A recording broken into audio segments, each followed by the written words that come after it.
And we are live here with Splatoon 3 with Sia. I'm super excited for this. I'm joined on the mic by Neptune, one of my good friends from the Splatoon scene here. My name is Spicy. We got a cast with Sia Splatoon 3. First time I think they're ever doing this, like, for our main tournament, main regular season. We get to be the first casters here. I'm very excited to bring Splatoon to a new audience, especially the high school scene. I'm not too familiar with high school Splatoon here, but now just to quickly review the rule set here as well. We did do a little bit of research here, right? Game 1 is going to be on a turf war selected map here, and there was a coin flip between the two teams here, specifically Prairie High School versus Lake Stevens High School and WSSEA right here. So the what was it? I believe Lake Stevens won this coin toss as well, and they're going to be going to Flounders Heights as well. So Flounder Heights Turf War, starting it off here. What do you think of this map mode, Spicy?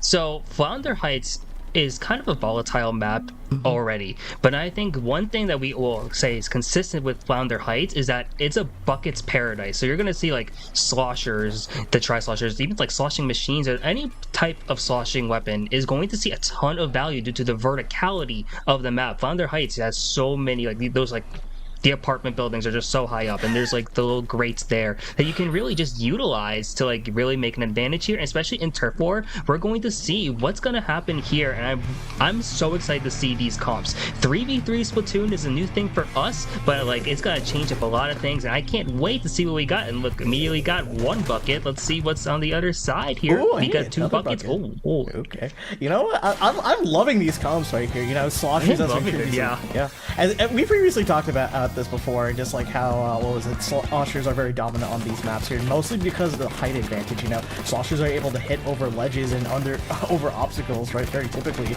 We have two people left in spawn here, and we're gonna have the Dapple Ulduis moving up in mid right now, looking to get a little bit of paint here and snipe out anyone who is going to try and proceed as well, Spicy. Yeah, it looks like we have Prairie in the purple and then Lake Stevens in the green here. Mainly seeing that both these teams are saving these specials, looking to maybe have a big play coming up here. Now is the slosher from the side of Prairie trying to get something in. Maybe talking with that reslider, trying to also get something in before getting picked down in the process. And each pick, each spot is so pivotal here because of the numbers advantage. And now at this point, and look, more great plays coming up from the side of Lake Stevens. Yeah, Lake Stevens is doing a fantastic job following a wipeout right there, picking off the members one by one here and taking this height advantage here in Flounder Heights as well. Flounder Heights is definitely very difficult to break out of, especially since you have to fight from uphill battle, literally and figuratively, as we speak here, as another member comes down from, I believe, Prairie as well. And situations like this is not looking good for what was it, Stevens here. Yeah, this is looking rough right now, so it looks like we're trying to see what's going to be coming up. You see the tactical core come into play now from the screen team, trying to see what they're going to be able to do using that verticality, as well as there is a nice pick now, and this is looking really good from this side of, I want to say this like Stevens, as you're just seeing a lot of these plays here, just a lot of great options and multiple picks just being flying off here. We're starting to approach the last minute, and everything that we know about turf war matters here, where this last minute just does so much. We see the bucket duel come out here, as that's looking good for Lake Stevens here in the green, who's really starting to hold strong here, but this is the final minute where everything matters. Right. For everyone who does not know the rules of Turf War, who are just watching for the first time, because this could be your first ever Splatoon event here, what matters at the end of Turf War is how much paint you have covered on the ground compared to your enemy here. So literally the last 30 seconds, it is now or never. Get your paint down. Make sure you cover it more than your opponents here. The winning team is going to have the most of their paint color down at the end of the game here. And right now, Lake Stevens is looking to close out this game right here. The 52 gal just constantly getting these picks here, putting the additional pressure with the whales here. Spicy, it's end game time. That's end game time. Last 25 seconds on the clock. There is still hope here for Prairie, but they have to make something happen now, and they need some picks to get on the board. But they look at this. There's only one member up at that current point, as you are watching, as Lake Stevens is holding on strong, and his bucket is going off. Just finding extra picks. Finding another one here. As another one trying to get a third. And look, it's a wipe here, and that's going to be the dagger, as Lake Stevens will win this first game.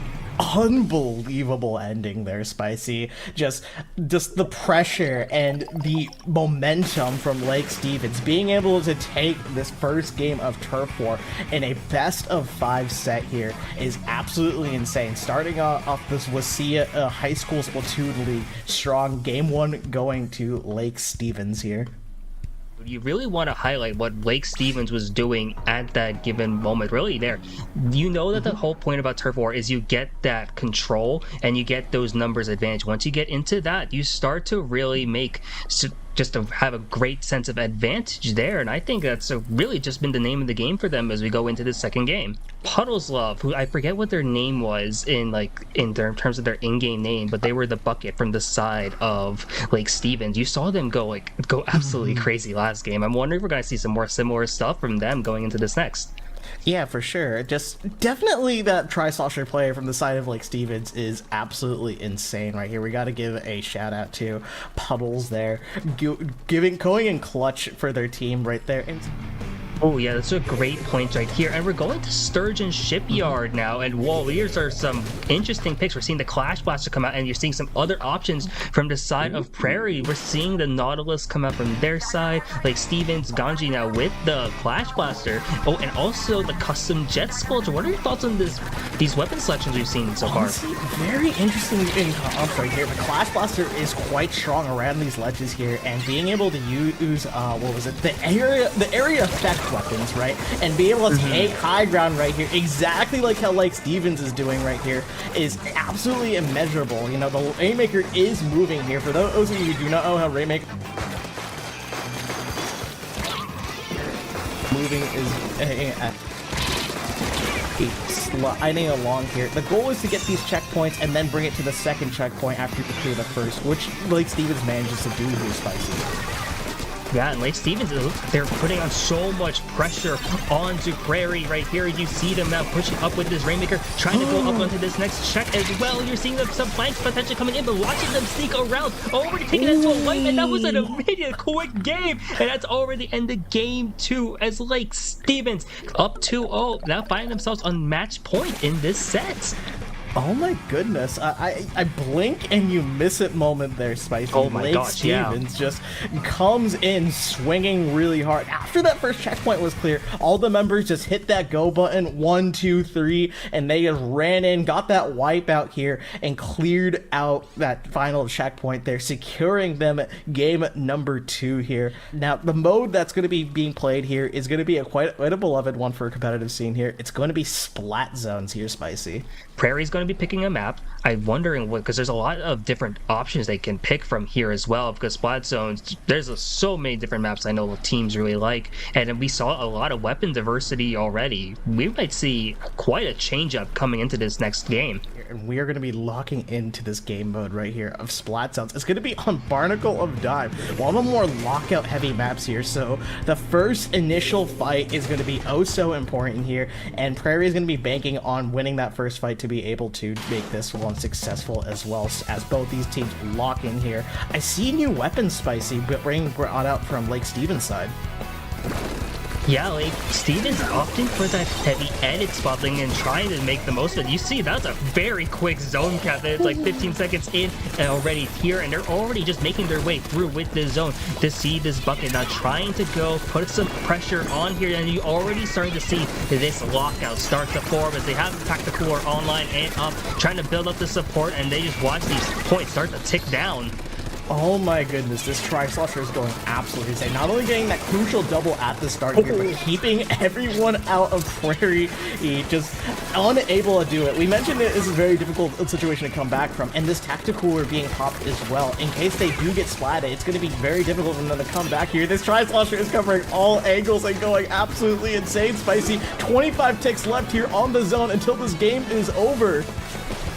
That's insane. You just saw the bucket just sees everything on the map. They know exactly what's going to happen, and you know what's happening now. As Lake Stevens 100-0, it looks like it's going to be, is going to win this game 3 and win this set 3-0. And they have been showing signs of dominance so far early in this season, and looking to maybe start to go, not think of just this week. Maybe you're going to see Lake Stevens start to think further down, looking at the bigger picture here. Yeah, for sure. All doing that little knee fist bump right there. You got to represent your teammates by doing Oh the yeah. same emote there as well. And I just got to give a shout out to just Lake Stevens there. Just so well played, so well coordinated, right? Just you Oh my saw gosh, how yes. quickly, just after the two went down there from that tri-saucer, how quickly they capped the zone and just prevented anyone from the side of Prairie from being able to get anywhere near it, Spicy. Oh yeah, there was some great stuff that you saw from Lake Stevens there, and I just like the efficiency was just so on point for them this entire set so far. You saw it happen in Rainmaker, where after that first checkpoint, they're like, okay, here's the game plan. We practiced this before.